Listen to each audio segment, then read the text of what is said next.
si Cynthia Eusebio sa Magpox Araro Cookies po. Ayan. Nandito po kami ngayon sa ATAB Gaming, so ML Tournament. So ngayon po sino-showcase po namin yung products po namin, yung Araro Cookies and Brownie Brittle po. Actually, ito, pamana kasi sa akin to na sa amin ng lola namin. Ang lola namin yung founder ng Araro Cookies. So, bali, tinutuloy lang po namin kung ano po yung nasimula ng lola namin. At ngayon po, nagde-develop po kami na ibang product din po, bukod po sa Araro Cookies. Ngayon po, meron kaming Brownie Brittle. Yan po. Tapos, meron din po kaming flavor ngayon ng Araro de Cacao, na ito po yung other flavor bukod po sa classic at saka sa with cashew. Actually, ang nagmamanage ngayon na isang nanay ko, since nanay ko is 82 years old. So, bukod kasi sa negosyo na to, napakaganda kasing negosyo ang nasa food business. So, madali siya ibenta at yung mga Pilipino kasi is mahilig sa mga pagkain. So, yun ang naging, sa trend na yun talaga is more on food. So, mas maganda siyang i-offer, lalo na traditional cookies kasi yung Araro Cookies. So, mas natatangkilik lalo na sa lahat ng generation. Yung negosyo kasi mula anong pandemic, so since medyo kahigpitan nun, nagkaroon kami na exposure sa because of DTI bagsakan. So almost 2 years kasi isa rin kasi ako sa bilang sa unemployed due to pandemic. So nag-focus kami mga more or less 2 years na sa negosyo na to.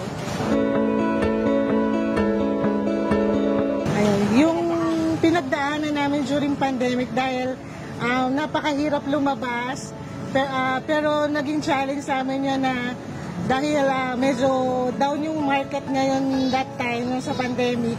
So yung exposure namin to ibenta yung product, pero bukod doon tinulungan naman kami ng DTI na dinala namin yung products ng Bataan sa Manila.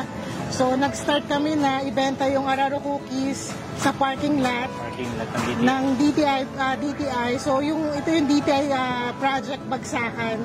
So kami naging consolidator ng Bataan products. So after noon nabigyan tinakilik naman siya ng mga mamimili. Ayan. Pero syempre safety protocols pa rin yung minamaintain namin that time, para at least for safety namin at safety rin ng mga buyers namin. Sa negosyo po, siguro po ano ko na wala po dito yung sa nauna ka or ngayon ka pa lang nag-start. Pero yung ang masasabi ko yung love at passion mo dun sa ginagawa mo. So dun tayo hugot ng kung paano tayo magiging successful. Paano tayo makarating sa ganitong posisyon. Kasi dapat yung ginagawa mo is gusto mo, may passion ka at love dun sa ginagawa mo. Yes po, kasali po kami sa Philippine Chambers of Commerce dito po sa Bataan. So napakalaking opportunity po na naibigay po ng organization na to para mas makilala po yung company namin, especially po yung product po namin.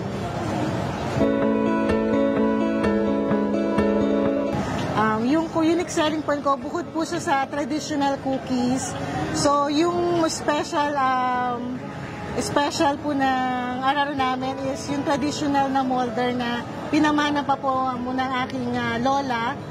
Nainukit pa po na aking lolo yung molder na to na nagbibigay po ng classical traditional cookies po para magustuhan po nung maming mga buyers po. Bilang negosyante po, so ang may papayo ko po na ang sa pagninegosyo naman po ay hindi laging may benta, hindi naman po laging sobrang daming benta. So dapat po tayo is tuloy-tuloy lang po sa pagninegosyo. Then yung passion po saka yung innovation din po, dapat innovate din po natin yung mga products natin para magkaroon po tayo ng parang mas lumaki yung negosyo po natin. Sa mga ano po, kaya namin pinupush tong Araro cookies. Kasi maraming tao na hindi kilala kung ano yung Araro. Kaya hanggang maaari, hanggang pag nagse-selling kami, pinapakita namin, sinasampulan namin kung ano yung product na ito. Kasi marami hindi alam kung ano yung Araro cookies. Sa Laguna, Quezon, Uraro tawagin nila eh. Kaya sa Bataan naman, Araro. Yun po. Kaya namin pinupush talaga yung product namin. Inaanyayahan po namin yung mga buyers na Araro fanatic at Araro lovers po. So mabibili po yung products namin is ang pinaka-store po namin is 197 Tabing Ilog sa Malbataan. So may available din po siya sa mga pasalubong centers dito sa Bataan like Bataan Tourism, Imaflora Pamangan. Meron din po sa BPSU main campus, sa dito po sa Morong, sa Lawrence, Puchu. Available po siya. Kung mapupunta naman po sila sa Manila or may mga balikbayan po kayo na darating, available din po siya sa Duty Free Fiesta Mall sa Parañaque. And then available din po siya sa mga NAIA airports, NAIA Terminal 1, 2, and 3. Airport.